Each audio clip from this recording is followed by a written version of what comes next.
Alô, comunidade do ICL, boa tarde, Brasil. Começa agora o ICL Urgente com as principais notícias do Brasil e do mundo, sempre 5 horas da tarde. A gente traz informação e análise a quente, sempre com a atualização de notícias lá da redação do ICL, com a Laura Couto. Boa tarde, Laura. Boa tarde, Rodrigo. Boa tarde para todo mundo que está nos assistindo nessa quinta-feira. A semana está acabando. Quinta-feira, 26 de junho de 2025. Boa tarde para você que mora neste país em que o Centrão, a direitona, né? Chamando pelo nome correto, adiantou em 1 ano o início da campanha eleitoral, tentando inviabilizar o governo Lula. Tudo foi feito às claras. Foi um recado explícito e público para o Lula, do tipo: vamos encerrar o seu governo antes da hora, Lula. O recado veio lá do Congresso Nacional. Bem, o presidente do Senado, Davi Alcolumbre, formalizou hoje a decisão tomada pelo Congresso de derrubar o aumento das alíquotas do IOF, que havia sido proposto pelo governo federal. Então a decisão foi tomada ontem e foi formalizada hoje, assinada pelo Alcolumbre, que é presidente do Senado e, portanto, presidente do poder do Congresso Nacional. Foi uma derrota sem precedentes para Lula e que deve influenciar, inclusive, nos rumos da eleição de 2026, como nós vamos analisar daqui a pouquinho. Mas antes da análise, vamos trazer os fatos, não é?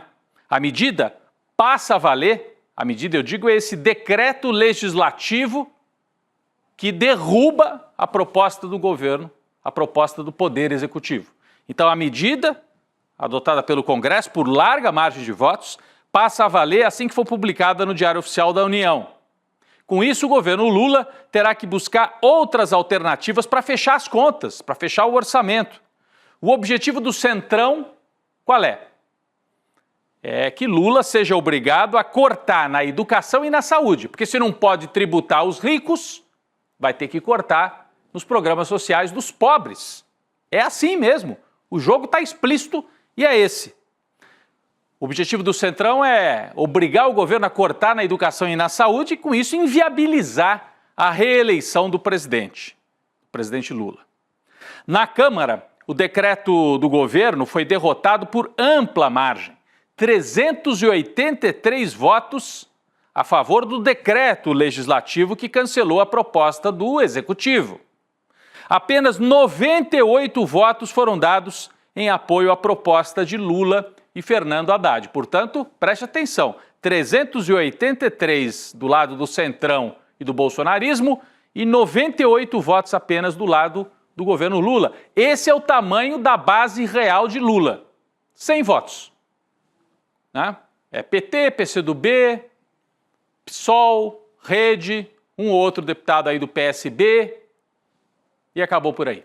Então são 100 votos com os quais o Lula pode contar e foram os votos que ficaram do lado dele nesse momento de ataque total do Centrão e do bolsonarismo contra o governo. Então a Câmara derrubou a proposta do Haddad e do Lula. E na sequência, ontem à noite, tarde da noite, o Senado seguiu a Câmara e também derrubou o decreto do governo Lula.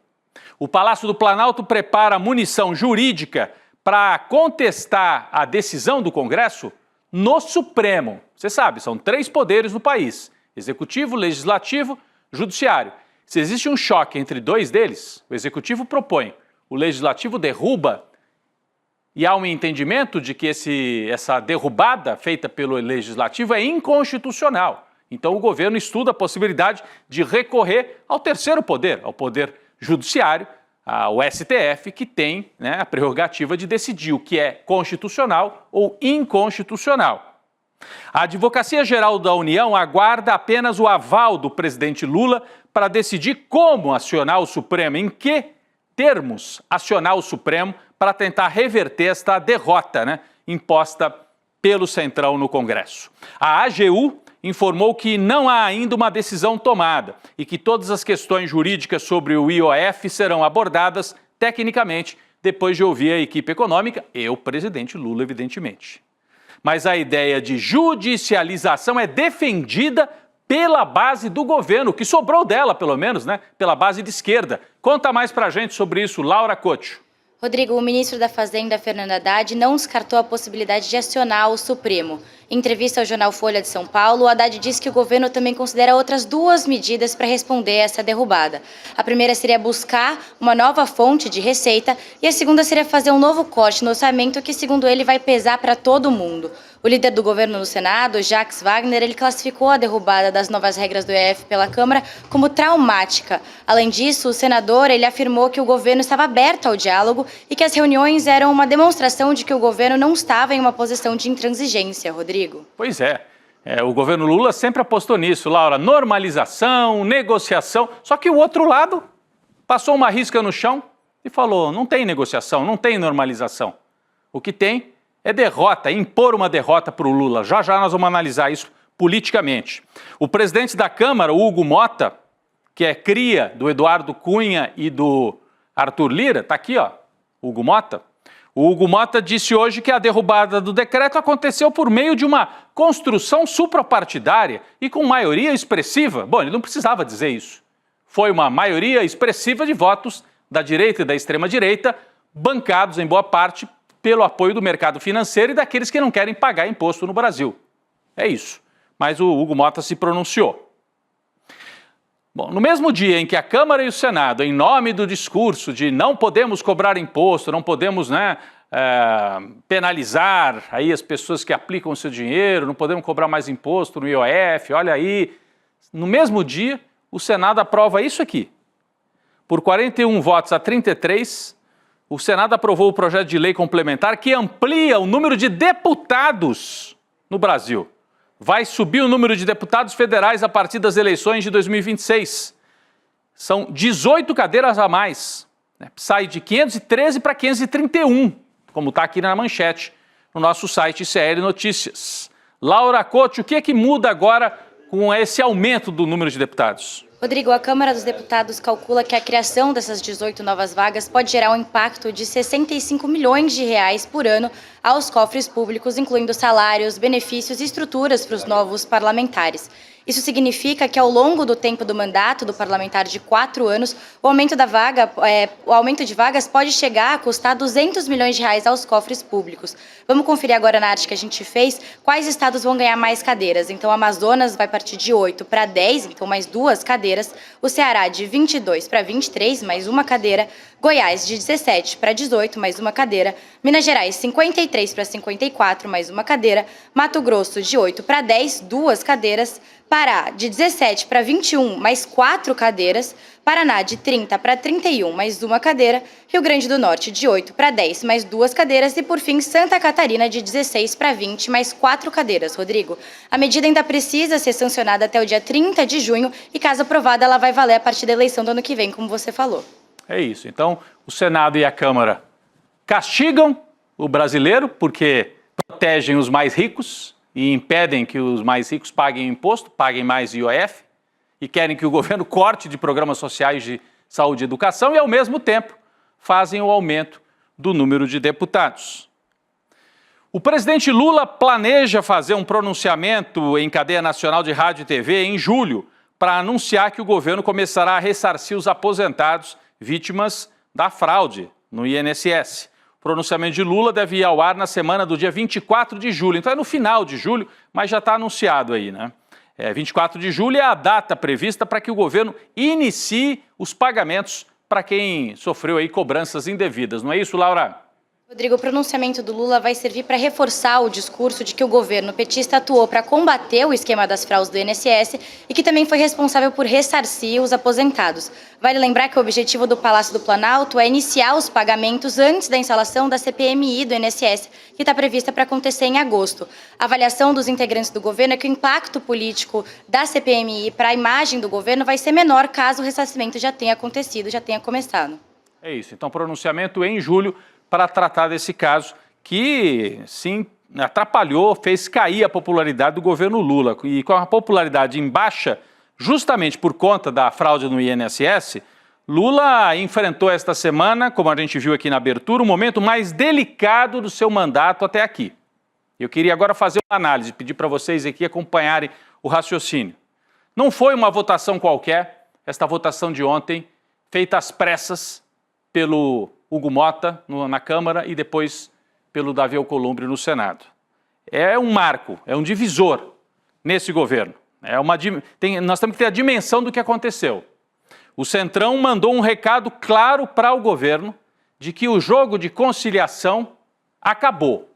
O Centrão colocou um pé e meio fora do governo. E os partidos têm vários ministérios. Então não foi assim um recado, Lula, se pagar umas emendas parlamentares a mais, a gente negocia. Não. Foi um jogo muito sério. A base parlamentar de Lula na Câmara ficou restrita a menos de 100 votos, que são os votos da esquerda. O Centrão agiu nesse caso aliado com a Faria Lima, com o agronegócio, com a mídia tradicional e derrotou o Lula como parte de uma operação maior, a Operação Tarcísio de Freitas, que está em pleno andamento na mídia, nas rodas empresariais e agora explicitamente no Congresso Nacional. Bolsonaro já é carta fora do baralho para 2026. Agora, o que a direita tradicional, aliada aos empresários da Faria Lima e do agro e da mídia, querem é tirar o Lula também do jogo de 2026. Tirar as duas grandes lideranças para permitir que surja um nome novo, pós-polarização, pós-disputa Bolsonaro-Lula. Como eu disse, o Bolsonaro já está fora. Então agora eles tentam inviabilizar o Lula. O recado para o Lula foi muito sério. Ainda mais com um relator na Câmara que veio do bolsonarismo. O Hugo Motta escolheu a dedo. Qual foi o recado? Lula, desista da candidatura à reeleição em 2026 e encerre sua vida política sem enfrentar uma nova guerra. Lula, você quer ir para a guerra de novo? Você que já passou por cadeia, né, que tem o seu nome aí na história do Brasil com 3 mandatos, 3 eleições, você quer enfrentar essa guerra? Ou você prefere terminar o mandato assim, sem muito poder, né, e evitar um mal maior? É esse o recado que passaram para o Lula. Se você colocar o pé na reeleição, Lula vai ser guerra total. Bom, esse é o recado que eles deram. Resta ver como é que Lula vai ler este recado. Mas o objetivo do Centrão é que o caminho fique livre para a candidatura de Tarcísio de Freitas, que unificaria esta base que vai da extrema-direita, dos votos bolsonaristas, conservadores, ultraconservadores, até mercado financeiro, empresariado, agronegócio e a velha mídia neoliberal. Qual o objetivo deles? Fazer um novo governo Temer. O programa dessa candidatura, Tarcísio, é o Temer 2. Privatizar tudo, vender o que sobrou. Privatizar Petrobras, Banco do Brasil, Caixa Econômica. Privatização total, tirar direitos sociais, tirar o que sobrou de direitos trabalhistas e fazer uma nova reforma da Previdência para que ninguém se aposente mais no Brasil. Esse é o programa que vem aí com esta Operação Tarcísio. Um Temer 2, só que agora com voto popular. Para isso eles precisam tirar do jogo Bolsonaro de um lado e Lula de outro. É essa a operação que está em andamento e a votação, a derrota do governo no Congresso faz parte dessa operação, né? Para isso dar certo, o Lula precisa ser inviabilizado. Agora, a pergunta é, Lula vai aceitar essa chantagem? Vai topar? Melhor eu desistir da reeleição? Ou o Lula vai adotar uma outra tática que eu ouço aí de muita gente na esquerda? Tem que ir para o confronto total. Se a gente conhece bem o Lula, se eu conheço bem o Lula e cubro aí politicamente as eleições do Lula há muitos anos, desde 89, ele não vai nem para um lado nem para o outro. Não vai aceitar a chantagem, mas não vai partir para o confronto como querem alguns setores de esquerda, porque esse não é o figurino do Lula. Ele não opera no confronto aberto. O Lula vai tentar ainda negociar, atrair setores que for possível atrair, nacos que sobrarem do Centrão, e vai para 2026 com esses 100 votos da esquerda e talvez um pedacinho do MDB, um pedacinho do PSD do Nordeste, Eduardo Paes no Rio de Janeiro, e vai assim.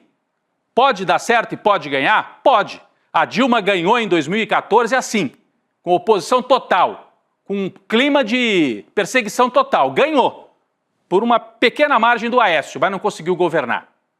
Então, é isso que está em jogo hoje no Brasil. Uma tentativa de dizer para o Lula, você vai seguir com isso, Lula? Se seguir, vai ser guerra, você pode até ganhar, mas não vai conseguir governar. Se você chegar a ter um Lula 4, esse Lula 4 vai ser um governo infernal, inviabilizado pelas operações da direita e da extrema-direita no Congresso. Então a gente tem que entender que o momento é esse. O que está em jogo é isso.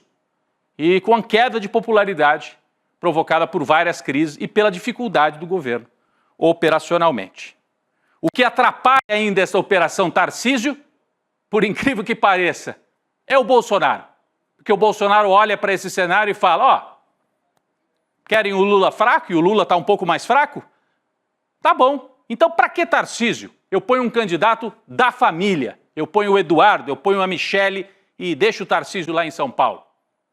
Esse é o jogo, esse é o tabuleiro que ficou mais complexo e mais difícil ainda para o Lula depois desta derrota sem precedentes. Nos 3 governos do Lula, ele nunca tinha sofrido uma derrota dessa no Congresso Nacional. Então é algo muito sério, não é para tratar como uma votação a mais, é uma mudança. O Centrão passou uma linha no chão e o Lula vai ter que decidir. Confronto, chantagem ou o meio do caminho, que acho que é o que ele vai operar. Negocia com um pedacinho que der para salvar e vai assim até o fim e tenta ir para a reeleição. Bom, pessoal, essa é a minha tentativa de ajudar aqui a gente a entender o cenário depois de um dia tão importante. Depois de um dia tão importante no Congresso e que marca já o início antecipado da eleição de 2026. Vamos voltar a falar de assuntos internacionais. O líder supremo do Irã, o Ayatollah Ali Khamenei, reivindicou a vitória sobre Israel e sobre os Estados Unidos no seu primeiro pronunciamento público desde o cessar-fogo no conflito na última terça-feira. Khamenei negou que os ataques dos Estados Unidos às instalações nucleares do país tenham causado grandes estragos, ao contrário do que afirmou o presidente Donald Trump dos Estados Unidos. Aqui está o pronunciamento do Khamenei. É a primeira vez que ele aparece aí em público depois de muitos dias. Ele disse o seguinte, ó, ofereço meus parabéns pela vitória sobre o falacioso regime sionista e sobre o regime americano. Com todo aquele alvoroço, com todas aquelas alegações, o regime sionista praticamente foi derrubado e esmagado sob os golpes da República Islâmica. O regime dos Estados Unidos entrou diretamente na guerra, no entanto, não obteve nenhum êxito. A manifestação oficial do Ayatollah vem após um período de quase uma semana sem ser visto ou ouvido pelo público. Eu diria que é uma avaliação também um pouco, para não dizer o mínimo, né, exagerada. O regime sionista foi esmagado. Não foi isso. Os dois lados saíram cantando vitória e talvez a verdade esteja aí no meio do caminho, né? Nem Israel conseguiu a vitória absoluta que esperava e o Irã também está longe de ter obtido uma vitória, mas continuou. O regime não foi derrubado e isso já é uma vitória do lado do Irã. Laura Couto tem mais informações. Laura. Rodrigo, o Irã está programando uma visita do presidente Massoud Pezeshkian ao Brasil para o encontro dos BRICS, que está prevista para acontecer nos dias 6 e 7 de julho no Rio de Janeiro.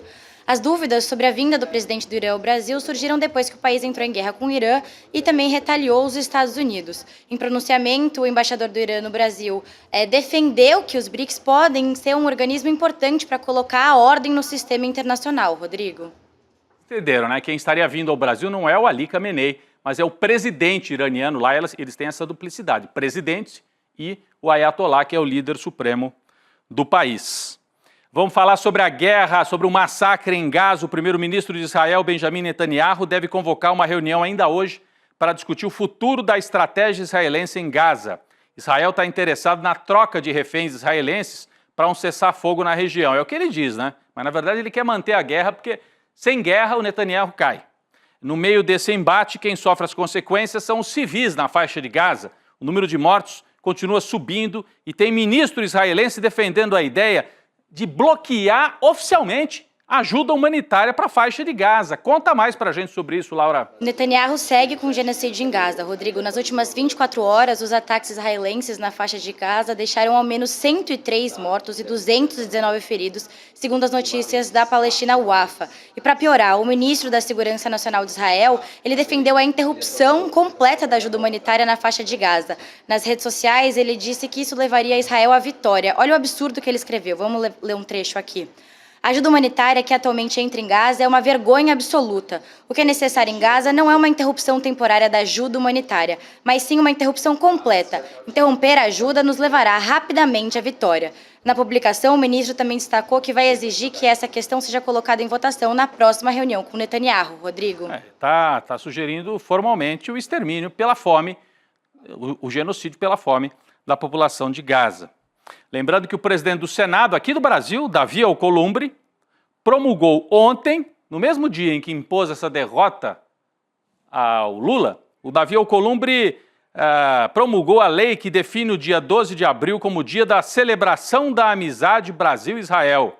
Coube ao presidente do Senado, que é judeu, promulgar o texto porque o presidente Lula não se manifestou sobre a proposta que tinha sido aprovada pelo Congresso. Faltava sanção presidencial. O Lula não sancionou, nem vetou, aí, como diz a lei, foi para o Senado e o Alcolumbre sancionou, destacando que o Brasil abriga hoje uma das maiores comunidades judaicas da América Latina e que essa conexão humana fortalece os laços diplomáticos. Está feito o registro aí, o Davi Alcolumbre faz parte dessa turma entusiasmada com Israel, talvez entusiasmada com genocídio também, não sei.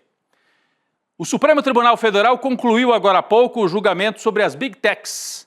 Por 8 votos a 3, a Corte formou maioria e considera que as plataformas devem ser responsabilizadas se não removerem conteúdo após notificação extrajudicial da vítima ou do seu advogado. O ministro Cássio Nunes Marques foi o último a votar e divergiu da maioria. Ele disse que a solução do artigo 19 do Marco Civil da Internet é adequada e proporcional, com liberdade de expressão e pensamento. Então, hoje o ministro Luiz Roberto Barroso, presidente do STF, organizou um encontro em seu gabinete com os 11 colegas magistrados e o objetivo é chegar a um consenso sobre como deve se dar a aplicação desta ideia de que as redes são responsáveis pelo que está postado ali, independentemente de notificação judicial. Vamos ver como é que ficou a votação? A gente tem aqui, né? Pela regulação, ficaram a regulação, Toffoli, Fux, Barroso, Flávio Dino, Zanin, Gilmar Mendes, Alexandre Moraes e Carmen Lúcia. E contra a regulação, André Mendonça, Cássio Nunes Marques e Edson Fachin. Se somou aos dois indicados por Bolsonaro, ficou na minoria. A Laura Costa tem mais informações sobre a posição de Alexandre Moraes nesse caso, né, Laura? Exatamente, Rodrigo. Em um evento internacional de checagem de fatos organizado aqui no Brasil, o ministro Alexandre de Moraes defendeu fortemente a regulação das redes sociais e chamou o modelo de negócio das Big Techs de perverso. Eu trouxe aqui um trecho da fala dele. As redes sociais não são neutras, elas têm lado, têm ideologia, defendem determinadas religiões, atacam outras religiões ou permitem o ataque. Tem viés político e, mais que isso, tem interesse econômico. Não é possível que as democracias continuem possibilitando esse falso discurso de liberdade de expressão para que as Big Techs não se submetam à justiça de nenhum país, Rodrigo. O setor que incide na opinião pública tem regulação, tem que ter regulação também das Big Techs. Quem criticou o julgamento no STF foi o ex-presidente Jair Bolsonaro. Por que será que ele não gostou da decisão, hein? Em entrevista a Auriverde, um canal de direita, Bolsonaro disse que o foco da justiça com o julgamento, esse julgamento que a gente acaba de trazer aqui, é diminuir o impacto de quem usa as redes para se comunicar. Segundo ele, o episódio da facada, ele relembra o episódio da facada de 2018, acabou colaborando para a vitória dele, ele assume isso, e ele disse que as lives naquela campanha foram um diferencial que permitiram a vitória. Ele está querendo dizer que com esse regramento talvez ele não pudesse fazer aquilo que ele fez naquela eleição. Bolsonaro criticou, né, a decisão do Supremo. Como é que a gente pode esperar uma campanha para 2026 com uma rede social censurada? Não tem nada a ver com censura, não tem nada a ver com censura. Mas, realmente, como é que ele vai ganhar a eleição sem poder espalhar fake news, ele ou aquele a quem ele apoiar? Vamos trazer uma notícia aqui importante. O governo federal assinou hoje um acordo entre o Estado brasileiro e a família do jornalista Vladimir Herzog, que foi torturado e morto pela ditadura militar em 1975, pela ditadura que o Bolsonaro apoiou. O acordo prevê uma indenização de 3 milhões de reais e anistia para Vlado, como ele era conhecido. A assinatura ocorreu numa cerimônia simbólica que contou com a presença do ministro da AGU, o Jorge Messias, e um dos filhos de Vladimir Herzog, o Ivo Herzog. Para quem não se lembra, Vladimir Herzog, tá aqui, a gente trouxe algumas imagens, foi assassinado nas dependências do DOI-CODE em São Paulo, em outubro de 1975, durante o período mais terrível da ditadura militar, que durou de 64 até 1985. Está feita aí a reparação histórica desse caso emblemático da ditadura militar. Economia. O IBGE divulgou hoje novos dados do IPCA 15, que é a prévia da inflação do país, que é divulgada mês a mês, Os dados apontam que a inflação desacelerou, diminuiu o ritmo de crescimento dos preços, Ela fechou em 0,26% em junho, a inflação, ou seja, uma desaceleração em relação ao mês de maio, quando tinha ficado em 0,36%. A alta, agora em junho, foi puxada pela energia elétrica residencial, porque houve o acionamento da bandeira vermelha para o mês de junho. Outro item que mais pesou na inflação foi o café, a gente sabe, Quem gosta de um cafezinho e vai no supermercado, percebeu. Laura Couto tem mais detalhes sobre o IPCA 15. Laura. O preço do café continua subindo. Rodrigo, em um ano o café aumentou 81%, ficou 81% mais caro. Por outro lado, alguns itens do grupo de alimentação registraram sua primeira queda depois de 9 meses seguidos de alta. Eu trouxe aqui alguns destaques. O tomate caiu 7%, o ovo de galinha também caiu 7%, o arroz 3,5% e as frutas 2,5%, Rodrigo. Então, café continua subindo, absurdo, mas tomate, ovo, arroz e frutas reduziram de preço nesse mês, então é uma boa notícia para a gente. Ainda falando sobre economia, a arrecadação do governo federal com impostos, contribuições e outras receitas totalizou 230 bilhões de reais em maio. Os dados foram divulgados hoje pela Receita Federal. O resultado representa um crescimento real de 7%, quase 8%, na verdade, 7,7%, em comparação ao mesmo mês do ano passado. Então, a arrecadação está aumentando, as contas não estão fora de controle, A economia está melhor, mas há uma campanha, há um cerco ferrenho ao governo Lula. O número mostra aí uma arrecadação recorde para esse período, desde o início da série histórica em 1995. Eu queria aqui trazer também uma informação importante para você que tem filho, parente, irmão, na idade de prestar o Enem. O prazo para o pagamento da taxa de inscrição do Enem 2025 termina amanhã, sexta-feira. É importante pagar a taxa para que a inscrição seja confirmada. Muita gente faz a inscrição e deixa para pagar depois. Então, é amanhã. Você já fez? O seu filho já fez? Seu sobrinho, amigo enfim, alguém da família? Avisa aí, tem que lembrar de pagar a taxa. O boleto de R$ 85 é gerado na página do participante e pode ser quitado por meio de Pix, cartão de crédito, débito ou conta corrente e poupança. Os estudantes do terceiro ano de escolas públicas que concluem o ensino médio este ano estão isentos. Se o seu filho vai prestar Enem esse ano, é importante mesmo conferir. Fica o aviso, a lembrança aí para todo mundo. Pessoal, uma última informação aqui sobre o caso da brasileira que morreu na Indonésia, a Juliana Marins. O presidente Lula disse hoje que conversou com o pai da Juliana, a jovem que morreu depois de cair durante uma trilha no Monte Rinjani, lá na Indonésia. Numa publicação no X, Lula prestou solidariedade e disse que determinou ao Itamaraty que preste sim todo o apoio à família, o que inclui traslado do corpo até o Brasil. Vamos dar uma olhada aqui na mensagem que o Lula deixou nas redes sociais. Ele conversou conversou com o pai da Juliana, informei a ele que já determinei ao Ministério das Relações Exteriores que preste o apoio, o que inclui então o traslado até o Brasil. A regra do Itamaraty é que o Brasil, o governo, não tem a obrigação de fazer esse traslado, mas o presidente Lula está assumindo esse compromisso com a família. A prefeitura de Niterói, cidade de origem da Juliana, também já havia se proposto a ajudar com esse traslado, que é muito bem-vindo, É muito bem-vinda essa ajuda depois dessa tragédia terrível que chocou o Brasil.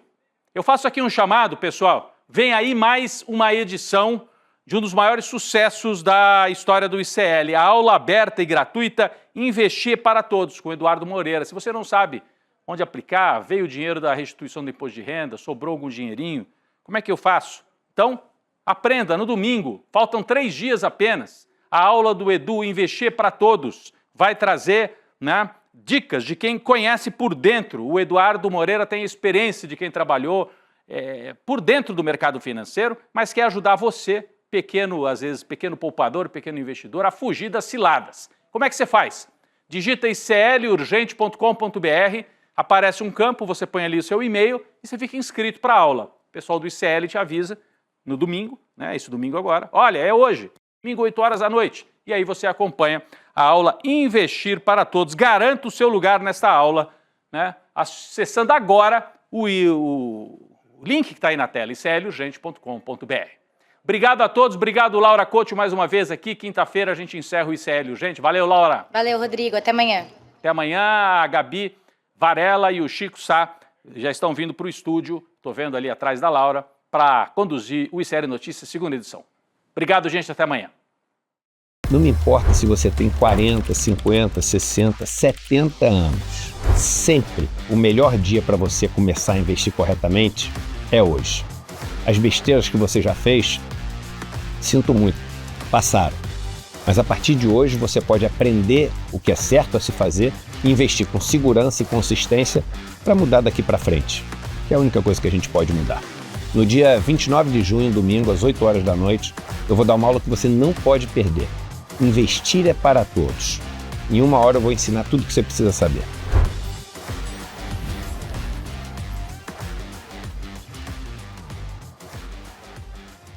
Você tem um canal, rádio ou TV? Chegou a hora de levar ao seu público o jornalismo que faz história. Democracia! No ICL, você tem acesso exclusivo a Chico Pinheiro. Esses caras fardados sempre estiveram tumultuando a vida democrática neste país. Leandro Demore. Aqui foi tudo tomado pela água, ó. Heloísa Vilela. Que a mesquita é aqui dentro do campo de refugiados. Juliana Dalpiva em campo. O conjunto probatório é muito forte. Apurando tudo de perto, feito por quem entende. São histórias que mudaram o Brasil e você pode levá-las ao seu público. Seja nosso parceiro. Use nossa programação gratuitamente e fortaleça seu conteúdo com credibilidade. Acesse icl.com.br/parceria. Juntos, levamos a verdade mais longe.